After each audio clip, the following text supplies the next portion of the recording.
আগে যখন শেখ হাসিনা সরকার ছিল, তখন আপনার দেশে কোনো কিছু ঘটলে বা কোনো কিছু হইলেই প্রথম টার্গেট ছিল জিয়া পরিবার, তারপরে তারেক রহমান। মানে কোনো কিছু হলেই দোষ চাপানো হতো জিয়া পরিবার, খালেদা জিয়া এবং তারেক রহমানের উপর। বর্তমান সময়ে ইন্টারিম গভর্নমেন্ট দায়িত্বে আছেন। এখন এই পর্যায়ে এসেও সেম কাজটাই হচ্ছে। দেশে যদি জামাত বিএনপি কোনো ধরনের সংঘর্ষ হয়, মারামারি হয় বা কোনো ধরনের ঝামেলা হয়, সেখানে জড়ানো হচ্ছে তারেক রহমানকে। আহ এটা কি আসলে জামাতের পূর্ব পরিকল্পিত কিনা, সেটা বুঝতে হলে আপনাকে অবশ্যই ভালোভাবে তাদের কর্মকাণ্ড পর্যবেক্ষণ করতে হবে। আপনি জামাতের টপ টু বটম দেখেন, সাদেক কায়েম থেকে শুরু করে তাদের আমির, নীতি নির্ধারক যারা আছে, প্রত্যেকেই দেশের কোনো না কোনো জায়গায় যদি কোনো ধরনের ঘটনা ঘটে, তারা সরাসরি তারেক রহমানকেই আঘাত করে এবং তারেক রহমানকে ছোট করে নানান ধরনের অ্যাক্টিভিজম দেখায়।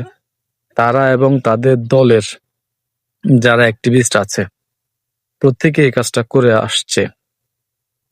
তা আপনি একটা চিন্তা করেন, আওয়ামী লীগ যেই কাজটা করেছে সেম কাজটা জামাতও করছে।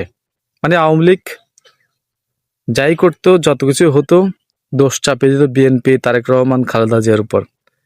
এখন বর্তমান সময়ে এসেও জামাত শিবির সেম কাজটাই করছে এবং জামাত শিবিরের সাথে যুক্ত হয়েছে এনসিপি।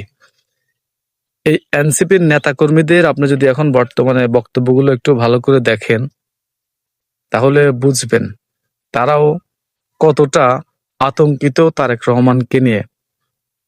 তা আমি যেটা বুঝলাম যে আসলে এটার প্রধান কারণ কি, প্রধান কারণ হচ্ছে আপনারা অনেকেই জানেন 91 সালে যখন নির্বাচন হয়, তখন সবাই ধরে নিয়েছিল যে আওয়ামী লীগ ক্ষমতা আসবে।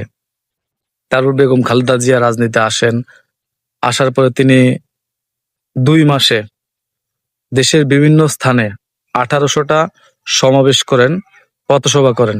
1800, যার পরিপ্রেক্ষিতে বেগম খালেদা জিয়া অনেক জনপ্রিয়তা পান এবং তার আকাশচুম্বী জনপ্রিয়তা তাকে এনে দেয় এই সমাবেশগুলো থেকেই।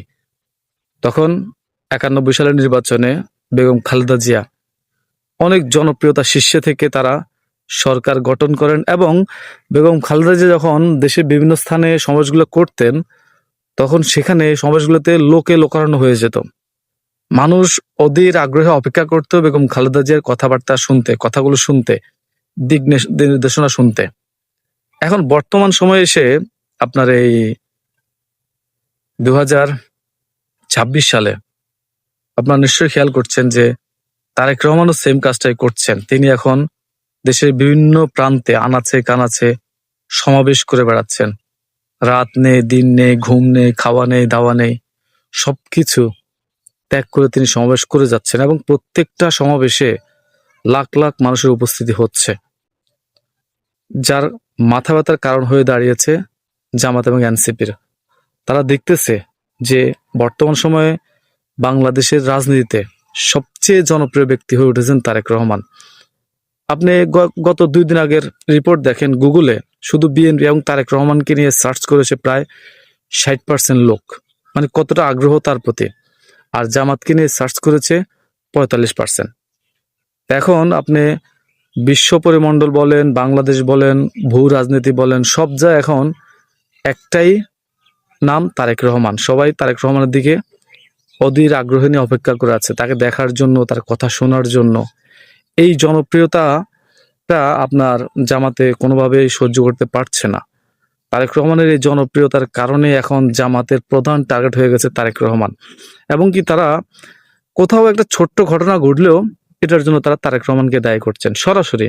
আপনি দেখবেন তারেক রহমানকে নিয়ে তারা বাজে মন্তব্য করছেন, নোংরামি করছেন, নানান ধরনের গালিগালাজ করছেন, নোংরা স্লোগান দিচ্ছেন এবং তাদের সাথে তাদের যে অ্যাক্টিভিজম পিনাকি, এরকম অনেকেই আছেন, মিল্টন আছে, জ্যাকব মিল্টন, মানে যারা জামাতকে সাপোর্ট করেন, জামাতকে ভালোবাসেন, তারা তারাও সেম কাজটি তারেক রহমানকে নিয়ে করে যাচ্ছে।